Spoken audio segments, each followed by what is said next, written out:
नमस्कार, मैं हूं वंदना। आप देख रहे हैं स्वदेशी समाचार।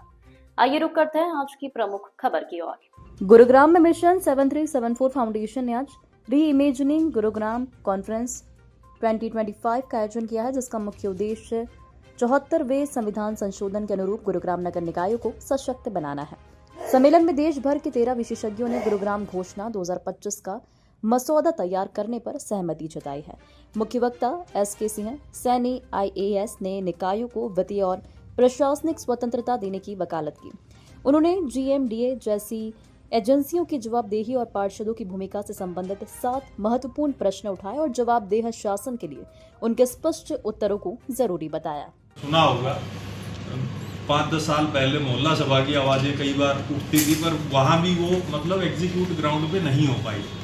तो वहां से बजट, जनता के अंदर से बजट निकल के आए पार्षद के थ्रू, डिमांड भी निकल के आए और पैसा कहाँ कहाँ पे खर्च करना है वो सारा सिस्टम पार्षद और मेयर वो चीज़ें करें। तो वही बल उनको देने के लिए हमने मिशन शुरू किया, तभी ये चीज़ें ठीक होंगी। अब RW, अगर आप भी किसी ना किसी सोसाइटी में रहते हैं तो अंदर देखेंगे कि RWA चाहे एवरेज RWA भी होगी ना, RWA ना होने से तो बेटर है। इसका मतलब क्या है कि डिसेंट्रलाइजेशन एक अच्छी चीज़ है। कहने का मतलब जितनी छोटी यूनिट होगी और उसके पास फाइनेंशियल और एडमिनिस्ट्रेटिव पावर होगी तो जनता का कुछ ना कुछ काम तो होगा, मिनिमम कुछ ना कुछ, मरे से मरा कुछ ना कुछ काम तो होगा। तो अब कुछ लोग यूं भी सोचते हैं भाई पार्षदों को ताकत ज़्यादा दे दी तो जो है ये तो पहले ही करप्ट हैं, ये तो चुनाव में 2-2, 3-3 करोड़ खर्च के आए हैं, ये तो सत्यानाश कर देंगे, ये कर देंगे, वो कर देंगे। तो बहुत सारे इफ एंड बट हैं। उन सब सवालों के जवाब के लिए हमने ये कॉन्फ्रेंस रखी है, री इमेजिनिंग गुरुग्राम। इसमें 13 स्पीकर्स हैं। वो स्पीकर्स में सनी से रिक्वेस्ट करूंगा कि स्पीकर्स का थोड़ा थोड़ा प्रोफाइल बताएं और फिर आखिरी में एस.के. सिंह जी से प्रेस कॉन्फ्रेंस में अपने शब्द रखने के कहूँगा। Public policy advisor, urban governance expert with over 40 years of experience in the field of urban finance, planning and management, और presently वो अभी advisor हैं All India Institute of Local Self Government, visiting faculty at the School of Planning and Architecture, New Delhi, और ये director भी रहे हैं national institute of urban affairs के। वहाँ से ये रिटायर हुए हैं।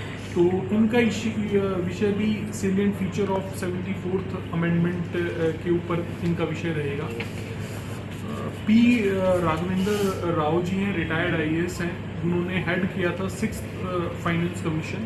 फाइनेंस कमीशन हर 5 साल में स्टेट भी और सेंटर भी, जितनी भी हमारी म्यूनसिपैलिटीज़ हैं और पंचायत हैं, इन सब का एक तरीके से ऑडिट और रिकमेंडेशंस, इनकी वर्किंग का एक रिव्यू करता है और सरकार को डायरेक्ट करता है।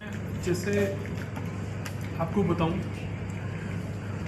जैसी सोच के साथ हमने मिशन 7374 फाउंडेशन को शुरू किया है, इसी तरीके की सोच के साथ एक ऑलरेडी एक सिविल सोसाइटी के लोग जनाग्रह नाम से बेंगलोर के अंदर काम कर रहे हैं। तो उससे मिस्टर प्रभात कुमार जी हैं, ही इज़ ex-IITian, तो वो भी इसमें पब्लिक फाइनेंस मैनेजमेंट के ऊपर अपना विषय रखेंगे।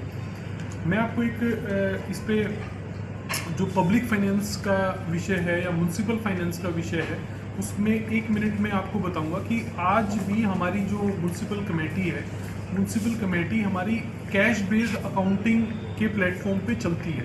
कैश बेस्ड अकाउंटिंग को अगर हम एक लेमैन लैंग्वेज में समझे तो इस तरीके से समझ सकते हैं कि जो भी म्यूनसिपैलिटी के पास इनकम आती है, म्यूनसिपैलिटी उसका रिकॉर्ड रख लेती है, और जो भी म्यूनसिपैलिटी एक्सपेंडिचर करती है उसका रिकॉर्ड रख लेती है।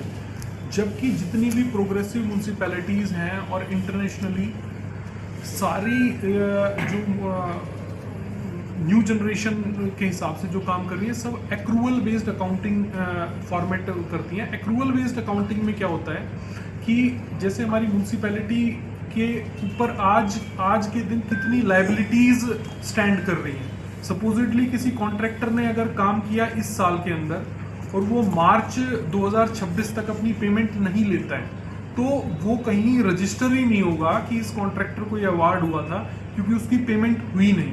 तो इस तरीके से जितनी पेंडिंग लायबिलिटीज हैं वो एक्यूमुलेट होके वो बहुत बड़ा एक चंक आज भी म्यूनसिपैलिटी पे स्टैंड करता है। तो एक्रूवल बेस्ड अकाउंटिंग के अंदर ये होता है कि आपको रियल टाइम उस इंस्टीट्यूशन की फाइनेंशियल हेल्थ का आपको पता लगता है कि कितनी आप पे देनदारी है, जो इनकम है चाहे प्रॉपर्टी टैक्स से है, कितना आपके पास रिसीवेबल है और कितना आपके पास एसेट्स है और कौन से एसेट्स आप उसको डेप्रिशिएट कर रहे हैं। जैसे जनरली जितनी भी प्राइवेट कंपनियां जिस फॉर्मेट पे काम करती हैं तो उससे हम एक रियल टाइम फाइनेंशियल हेल्थ का हम अंदाजा लगा सकते हैं। तो ये भी एक विषय है जो कि एड्रेस करेंगे आलोक शिरोमणि जी।